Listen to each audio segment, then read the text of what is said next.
పోసాని కృష్ణమురళి గారు ఈ మధ్యకాలంలో ఆయన బయటకు వచ్చే అవకాశం లేదేమో అనిపిస్తుంది. ఎందుకన్నానండి ఈ మాట, ఇంతకుముందు రాజంపేటలో ఉన్న ఆయన్ని పీటీ వారెంట్ మీద ఇప్పుడు నరసరావుపేట పోలీస్ స్టేషన్కి అయితే తరలించడం జరుగుతుంది.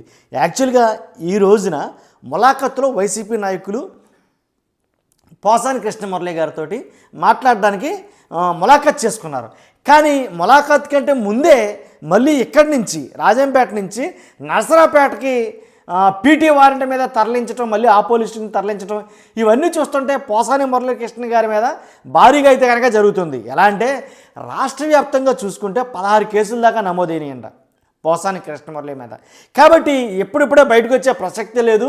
ఆయన మీద ఒక పోలీస్ స్టేషన్ నుంచి ఒక పోలీస్ స్టేషన్కి, ఒక పోలీస్ స్టేషన్ నుంచి ఒక పోలీస్ స్టేషన్కి ఇలా తిప్పుతూనే ఉంటారు అని అయితే మాట్లాడుకోవడం జరుగుతుంది. అలాగే జరుగుతుంది కూడా. ఇంతకుముందు ఏదైతే కేసు పెట్టారో ఆ కేసు నిమిత్తమే రాజంపేటలో ఉన్నారు ఆయన. ఆ కేసు ఉన్న సెక్షన్లు చూస్తే కనుక 196 ఒకటి, 352/2, అలాగే 111 అంటే 111 రెడ్ విత్ ఏదైతే 35 ఇలాగ బిఎన్ఎస్ సెక్షన్ల కింద చాలా కేసులు అయితే కనుక నమోదు చేయడం జరిగింది సెక్షన్ల మీద. కాబట్టి రాష్ట్ర వ్యాప్తంగా 16 కేసులు ఆల్రెడీ ఉన్నాయి. ఇంకా ఆయన మీద చాలా కేసులు అయితే కనుక పెట్టడానికి ఆల్రెడీ సిద్ధంగా ఉన్నారంట. ఈ రకంగా చూసుకుంటేనే మనం ఆలోచిస్తే ఇప్పుడిప్పుడే ఆయన బయటకు వచ్చే ప్రసక్తే లేదు. ఎందుకంటే ఆల్రెడీ బెయిల్కి అప్లై చేస్తున్నారు కడప నుంచి. కడప కోర్టులో పోసాని కృష్ణమురళి గారి విషయంలో బెయిల్కి అప్లై చేస్తున్నారు. ఆ బెయిల్కి అప్లై చేస్తే ఎక్కడ బెయిల్ వస్తుందోనని కదా, ఆ బెయిల్కి అప్లై చేస్తున్నారు. కాబట్టి అంతకుముందే బెయిల్కి అప్లై చేసి బెయిల్ రాకముందే మరలా ఇంకొక కేసులో రాజంపేట నుంచి నరసరావుపేటకు ఇప్పుడు ఇమీడియట్గా తీసుకెళ్ళడం జరుగుతుంది.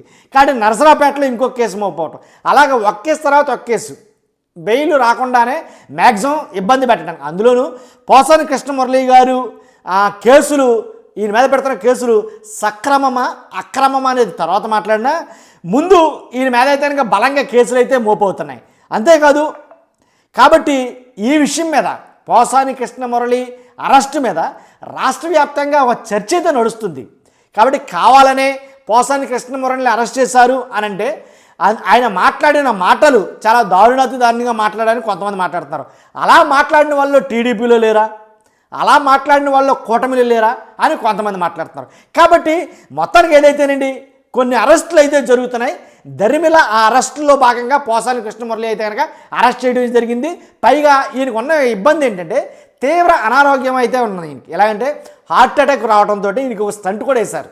ఆల్రెడీ స్టంట్ ఉంది. అంతేకాదు ఈ మధ్యలోనే రీసెంట్గా కొన్ని రోజులకి ముందే ఏంటంటే ఏదో వోకల్ కార్డ్ ప్రాబ్లం వస్తే దానికి కూడా వైద్యం చేశారట.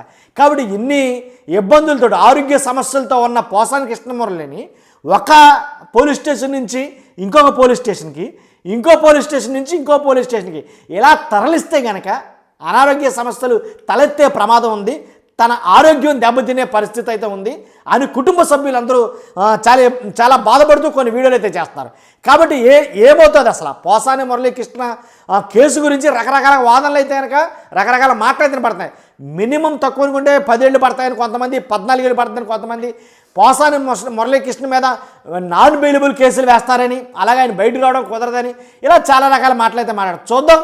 నాకు తెలిసి కూడా పోసాని మురళీకృష్ణ గారు ఈ మధ్యకాలంలో అయితే కనుక రావడానికి ఆస్కారం లేదేమో అని అనిపిస్తుంది. ఎందుకంటే ఆయన మీద నమోదవుతున్న కేసులు చూస్తే అది నా అభిప్రాయం. చూస్తున్న మీరు అందరూ కూడా మీ అభిప్రాయం ఏంటో కామెంట్ రూపంలో తెలియజేయండి. మర్చిపోద్దు, ఫస్ట్ అయితే లైక్ చేయండి.